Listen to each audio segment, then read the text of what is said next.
Hello everyone, welcome to Camping Corner. We're going to go over the Bathhouse Row Stakes. It's this week at Oaklawn Park. Even though it's not a Derby prep race, let's go over it because it features 3-year-olds that might be in the Triple Crown Series at some point, maybe in the Preakness or Belmont. We'll see, so let's go over the Bathhouse Row, and we'll start with the favorite, or what might be the favorite, Caldera. Caldera was my top choice in the Louisiana Derby, and he didn't do any running at the end. He completely folded. He wasn't really running at the end. He was just jogging towards the wire. But I want to show the beginning part where he had some trouble. So let's take a look at the Louisiana Derby. Caldera is the one in the middle in the white blinkers. You see he stumbled at the beginning. His jockey's wearing a white cap. And after he stumbled, there was some crowding around him. So he had no room, and that probably bothered him. And at this point, he's in mid-pack, a few pats off the rail. Now he's going towards that rail horse. And you see he's running awkwardly. And he's just not acting like a professional horse. He's, I don't know, acting a bit green, I guess. And once he goes around the first turn, he starts to calm down and gets into some kind of rhythm. But at the end, as we saw in the past performances, we saw he was many legs behind. So he didn't do any running at the end. And I suppose you could forgive the race because he did act a little green at the beginning and he had that trouble. He stumbled and he had the crowding around him. But it kind of disappoints me that he didn't do any running afterwards because right here he was in a good rhythm and he was right behind the leaders. It was a fast pace though, so I guess it was understandable that any horse in that leading group would have faded because of the fast pace. I was still disappointed with the effort, and I've never been completely sold by his pedigree.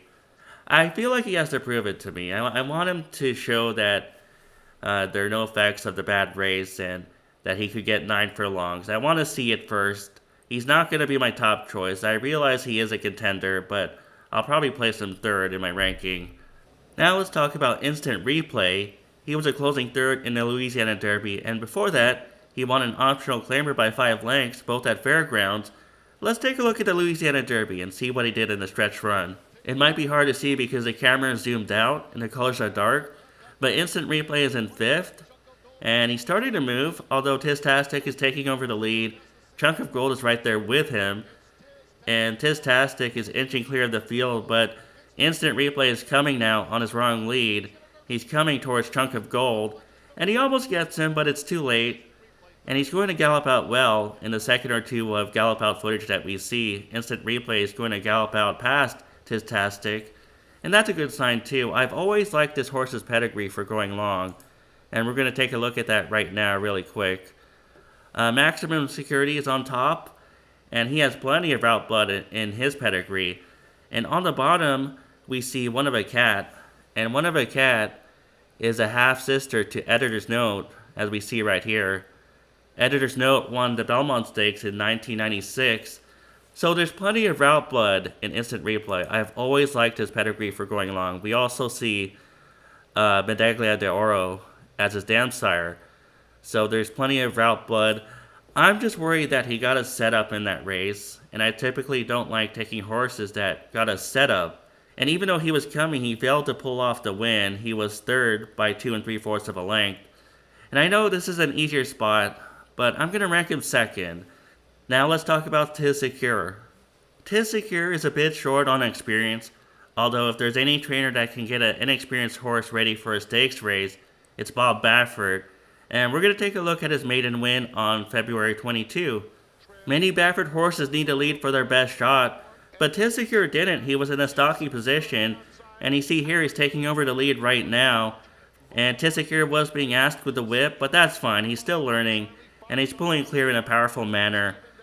And the second and third place horse did return to win.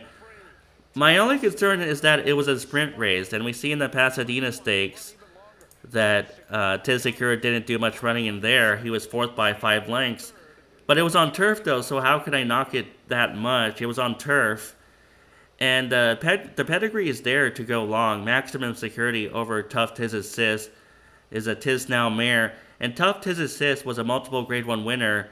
She won, I think, 2 or 3 different grade 1s at a mile and 1/16.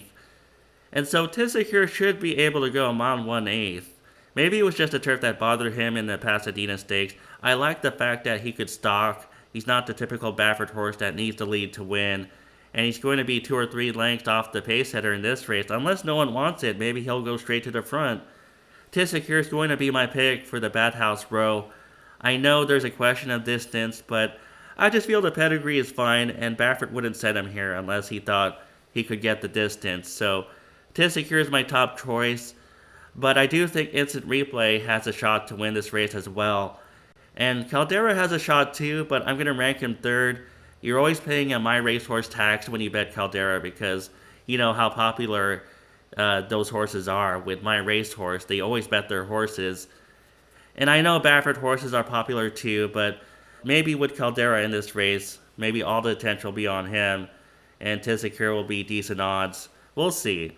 But if not, there's always Instant Replay, who might be the best value out of them all. So those are my top 3 for this race. Tissecure, Instant Replay, Caldera. The rest are overmatched. Thanks for listening to my Bathhouse Row Stakes analysis. I'll be back soon.